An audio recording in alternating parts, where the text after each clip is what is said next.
빛 머리. 머리.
사도신경하심으로 신앙 고백하시겠습니다.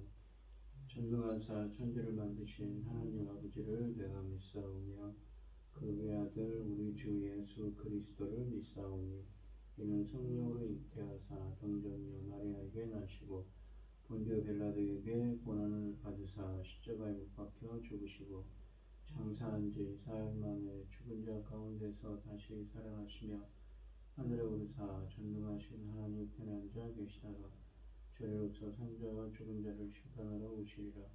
성령을 믿사오며 거룩한 공예와 성도가 서로 교통하는 것과 죄를 사하여 주시는 것과 몸이 다시 사는 것과 영원히 사는 것을 믿사옵나이다.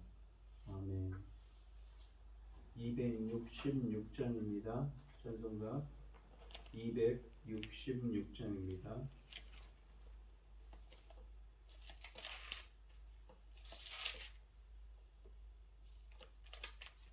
주의 피로 입으심을 참 깊고 넓도다.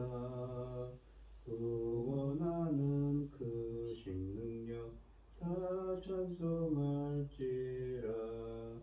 찬송하세 주의 보혈 그 샘에 지금 나아가 죄의 깊이 빠진 이몸 그 피로 씻어 맑히네.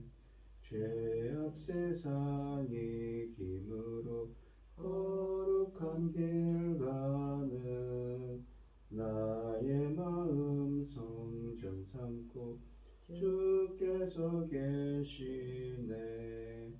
찬송하세 주의 보혈 그 샘에 지금 나아가 죄의 깊이 빠진 이 몸 그 피로 씻어 맑히네. 주 예수를 깊이 아는 놀라운 은혜 하늘나라 즐거움이 매일 새롭도다. 찬송하세 주의 보혈 그 샘에 지금 나아가 죄의 깊이 빠진 이 몸 그 피로 씻어 맑히네. 아멘. 오늘 함께 하실 하나님의 말씀은 신명기 6장 10절로 25절입니다. 신명기 6장 10절로 25절 말씀입니다. 교독을 하도록 하겠습니다. 제가 먼저 읽겠습니다. 내 하나님 여호와께서 내 조상 아브라함과 이삭과 야곱을 향하여 내게 주리라 맹세하신 땅으로 너를 들어가게 하시고 네가 건축하지 아니한 크고 아름다운 성읍을 얻게 하시며 내가 채우지 않은 아름다운 노래로 가득한 집을 내게 얻게 하시며 내가 파지 않은 나무를 차지하게 하시며 네가 심지 않은 포도원과 감람나무를 차지하게 하사 내게 배불리 먹게 하실 때에 너는 조심하여 너를 애굽 땅 종되었던 집에서 인도하여 내신 여호와를 잊지 말고 네 하나님 여호와를 경외하여 그를 섬기며 그 이름으로 맹세할 것이니라.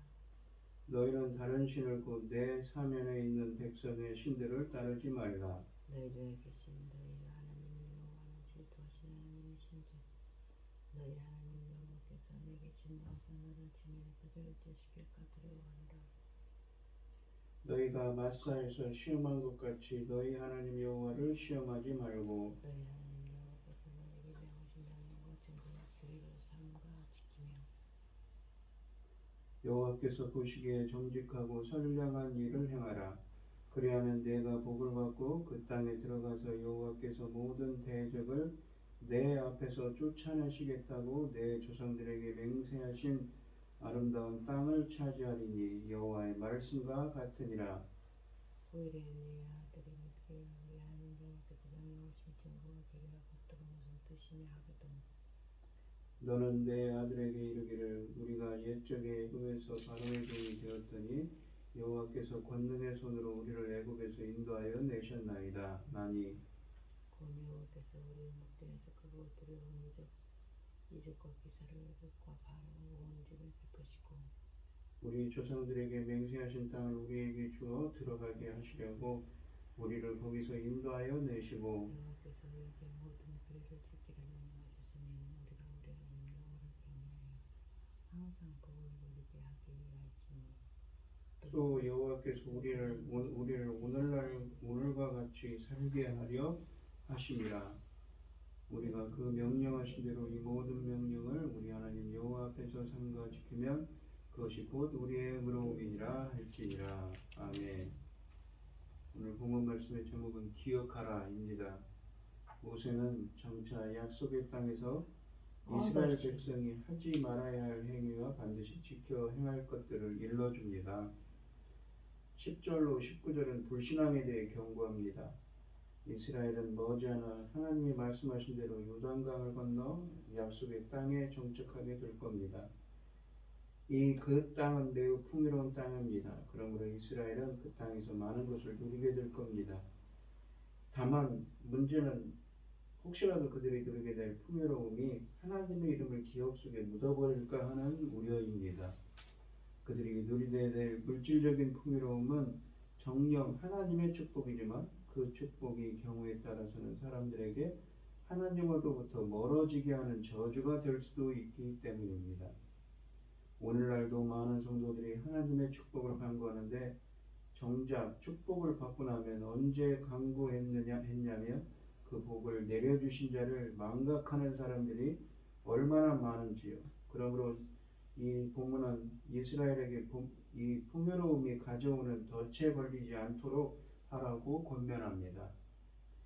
이 어떻게 하면 복을 누리는 자들이 복을 주신 분을 잊지 않을 수 있을까요? 모세는 그 비법을 간단하게 두 가지로 말합니다. 첫째는 하나님을 경외하라 라는 것이고 두 번째는 그분만을 섬기라고 13절에 말합니다.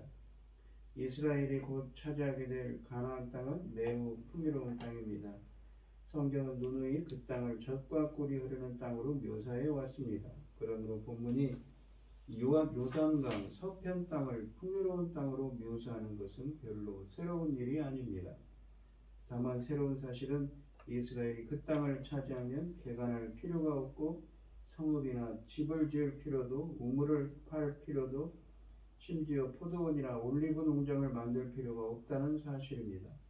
이스라엘이 이 모든 것을 덤으로 얻게 될 것이기 때문입니다. 많은 사람들이 이스라엘이 가나안을 정복하는 과정에서 그 땅을 초토화시킨 것으로 착각하는데 실제로 여호수아서를 보면 초토화된 것은 여리고, 아이, 하솔 등에 불과합니다. 주민들만 죽이거나 몰아내고 그들의 집과 재산을 차지한 것이 정복 전쟁의 대부분이었습니다.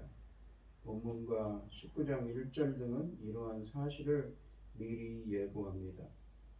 이스라엘은 자신들이 얻기 위해 노력하지 않아도 되는 하나님의 축복을 경험할 것입니다.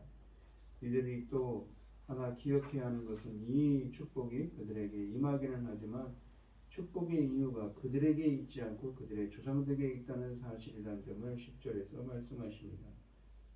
이스라엘이 이런 축복을 누리게 된 것은 하나님이 오래전에 그들의 선조들과 약속하신 것을 지키셨기 때문입니다.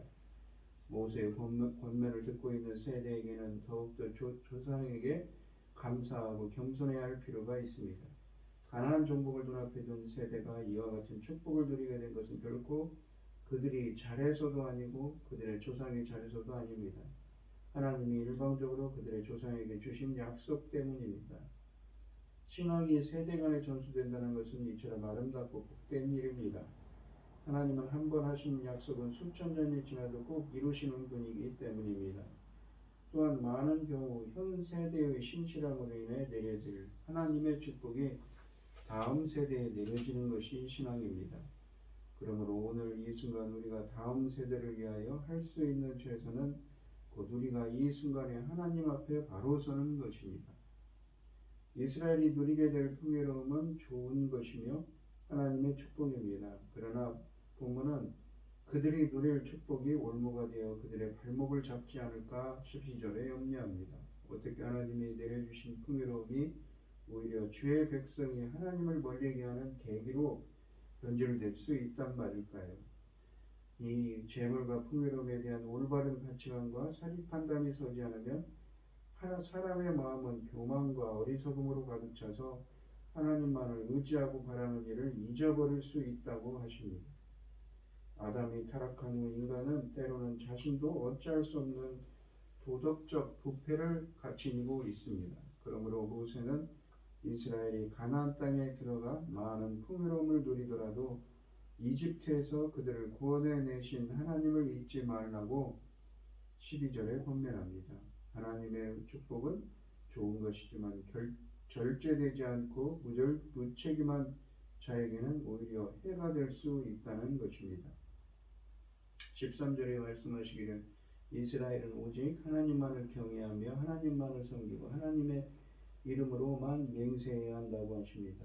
이것만이 복을 누리는 자들이 복 주신 이를 잊지 않는 비법입니다. 하나님을 경외하는 것은 예배의 가장 기본적인 행위입니다. 하나님을 섬긴다는 것은 오직 그분만 경배하고 순종하는 것을 뜻합니다. 하나님의 이름으로만 맹세한다는 것은 이스라엘과 언약을 세우신 여호와에게 오직 여호와에게만 충성할 것을 다짐한다는 것이며 여호와 하나님을 온 세상의 절대적인 권위자로 인정하고 고백한다는 뜻입니다. 그러므로 이 세 개념은 모두 신앙적인 열심을 강조하고 있기도 합니다. 이스라엘은 전적으로 독점적으로 어떠한 망설임도 없이 이 세상에 대한 하나님의 계획에 헌신해야만 합니다. 문제는 이스라엘이 세상의 흐름과 가치관에 자꾸 익숙해지려 할 뿐 이렇게 살지 못했다는 사실입니다.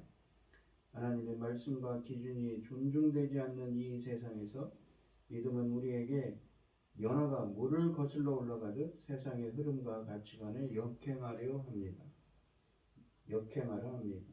이스라엘이 자신의 풍요로움이 여호와의 은혜로움에서 비롯되었다는 사실을 망각할 가능성을 선지자들은 도노히 지적하고 있습니다. 여호와의 축복을 받고 그분을 믿는 것도 심각한 문제인데 하물며 그 축복이 우상들에게 왔다고 떠들어댄다면 얼마나 기막힌 일일까요? 그러나 이스라엘의 역사는 이런 기막힌 일로 얼룩져 있습니다. 그러므로 질투하시는 하나님이 이스라엘의 원수들에게 쏟으실 분노를 오히려 이스라엘에게 내리시는 것은 당연한 일이라고 15절에 말씀하십니다. 하나님의 내려주신 축복이 잘못하면 저주가 될 뿐만 아니라 심지어 하나님과의 특별하고 복된 관계가 오히려 재앙과 환난을 불러올 수 있다는 것입니다. 언약을 통해 하나님과 특별한 관계를 맺는다는 것이 바로 이런 것입니다. 즉 하나님의 축복은 막중한 책임감을 또한 동반하고 있는 것입니다. 16절로 19절의 마사와 관련된 이야기는 출애굽기 17장 1절로 7절에 기록되어 있습니다. 이스라엘이 신광야에서 리비드미로 가는 도중에 이곳에서 먹을 물이 없다며 모세를 원망하며 하나님을 시험했던 일입니다. 심지어 이집트에 있었으면 더 좋을 뻔했다며 하나님의 리더십에 문제를 제기했습니다. 마사, 시험하는 곳이라는 시험하다라는 히브리어 동사에서 유래된 이름입니다. 시험은 시험받는 자가 하나님의 능력에 대하여 의문을 제기하는 일입니다. 그러므로 모세가 여기서 마사를 예로 언급한 것은 적절합니다. 훗날 예수님도 사탄이 성전 지붕에 뛰어내리라고 시험하자 이 말씀을 인용하여 마태복음 4장 7절에서 책망했습니다. 예수님은 하나님의 능력을 전혀 의심하지 않았지만 만일 하나님의 천사를 보내 뛰어내린 예수님을 받게 하시면 하나님의 능력과 주의 백성을 위한 그의 사랑이 하찮은 것이 될 수 있다는 것을 아셨기 때문입니다.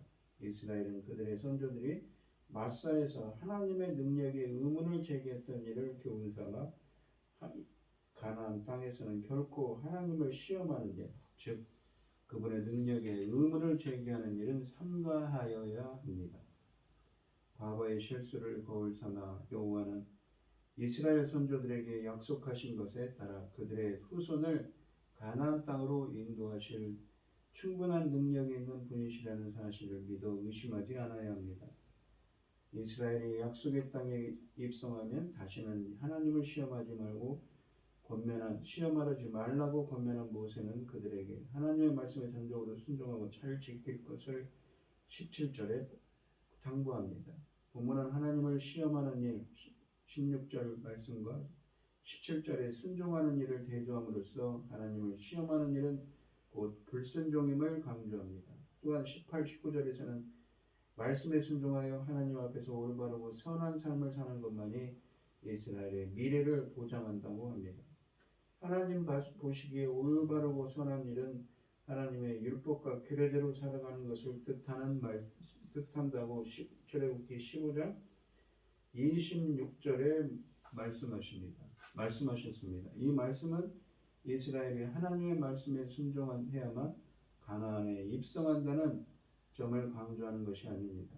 이스라엘은 순종 여부에 상관없이 가나안에 입성할 것입니다. 이미 하나님이 그들의 선조들에게 약속하셨고 이 일을 스스로 계획하셨기 때문입니다. 본문이 주장하고자 하는 것은 이스라엘이 하나님을 믿고 신뢰하며 율법과 규례대로 행해야만 선조들에게 약속된 그 가나안 땅에 들어가 영구적으로 누리게 될 것이라는 사실입니다. 또한 이 말씀은 만일 이스라엘이 가나안 땅을 완전히 정복하지 못하면 하나님이 무능해서가 아니라 주의 백성들이 말씀대로 살지 않아서 혹은 그들이 하나님을 불신해서 일어나는 일이라는 점도 경고합니다. 20절에서 25절은 자녀에 대한 신앙교육에 대해 말씀하십니다. 이 모세가 모압 평지에 모여있는 사람들에게 선포하는 하나님의 규례와 법들은 오직 그들만을 위하는 것이 아닙니다. 그들은 그것을 자손들에게 가르쳐 전수해 줘야 합니다. 신명기가 주의 백성들에게 하나님의 말씀을 아이들에게 가르치라는 명령을 지속적으로 강조하는 것은 어린 세대가 배제된 공동체는 위험에 노출되어 있기 때문입니다. 20절에 왜 우리가 하나님의 말씀과 법도를 지켜야 합니까? 라는 자녀의 질문에 보면 하나님께서 그렇게 하라고 명령하셨기 때문이라고 24절에 대답해도 그렇게 때문이다라고 24절 말씀처럼 대답해도 됩니다. 오늘날 많은 신앙인들이 자녀들의 질문에 이런 식으로 답하고 있습니다. 그런데 모세는 21절부터 23절을 통해 하나님께서 이스라엘의 역사에서 하신 일을 회고함으로써 24절에 기록된 답을 준비시킵니다. 부모는 자식들에게 강압적으로 율법을 지킬 것을 요구하지 말고 왜 말씀대로 살아야 하는가에 대한 충분한 정황과 논리를 가지고 자녀들을 설득시켜야 한다는 것입니다. 그렇지 않으면 이 말씀대로 살 것을 강요받은 자식이 이집트 왕 바로처럼 하나님이 누군데 내가 그의 말을 들어야 하느냐라는 질문으로 반문할 수 있다는 것입니다. 이 24절에 보시면 이스라엘이 이미 주어진 율법을 준수하면 그들의 미래가 밝을 것이라고 또한 강조함으로써 과거와 미래를 하나로 긋고 있습니다. 25절에서 백성들이 하나님을 향한 경외와 순종은 그들의 의로움이 될 것이라고 하십니다. 그들의 의로움이 된다는 것은 하나님이 인정하신다. 그 하나님께 경외와 순종으로 주님은 인정하신다. 주님이 기뻐하셨다는 말씀입니다. 우리 오늘 이 시간 여러분들도 하나님을 경외함으로 이 순종하심으로 우리 하나님을 향한 주님이 인정하시는 자, 주님이 기뻐하는 자가 되게 해달라고 의롭다 칭함을 받는 자가 되게 해달라고 기도하는 여러분들이 되시기를 바랍니다. 기도하겠습니다. 하나님 아버지 감사합니다. 하나님의 말씀에 하나님 보시기에 기뻐하는 자가 되기를 원합니다. 항상 경외와 순종으로 하나님의 뜻을 행하며 주님의 뜻에 합당한 자가 되게 하여 주시옵소서. 이 모든 말씀 거룩하신 예수님 이름으로 기도합니다. 아멘. 하늘에 계신 우리 아버지여 이름이 거룩히 여김을 받으시오며 나라의 마옵시며 뜻이 하늘에서 이룬 것 같이 땅에서도 이루어지이다. 오늘날 우리에게 일용할 양식을 주옵시고 우리가 우리에게 죄 지은 자를 사하여 준 것 같이 우리 죄를 사하여 주옵시고 우리를 시험에 들게 하지 마옵시고 다만 악에서 구하옵소서. 대개 나라와 권세와 영광이 아버지께 영원히 있사옵나이다. 아멘. 오늘 주신 말씀 가지고 기도할 때요 주님 보시기에 주님이 기뻐하시는 자, 주님께 인정받는 자가 되게 해달라고 기도하시고 어려움을 나오신 분들과 각자 기도를 가지고 주여 성취하시기를 통성으로 기도하도록 하겠습니다. 주여 아버지 하나님 오늘도 주님과 동행하는 하루, 주님께 인정받는 자, 주님께 의롭다 칭함을 받는 주님이 기뻐하시는 자가 될 수 있도록 주님 말씀의 순종과 경외로 하나님께 인정받는 자가 될 수 있도록 인도하여 주시옵소서. 그렇게 하여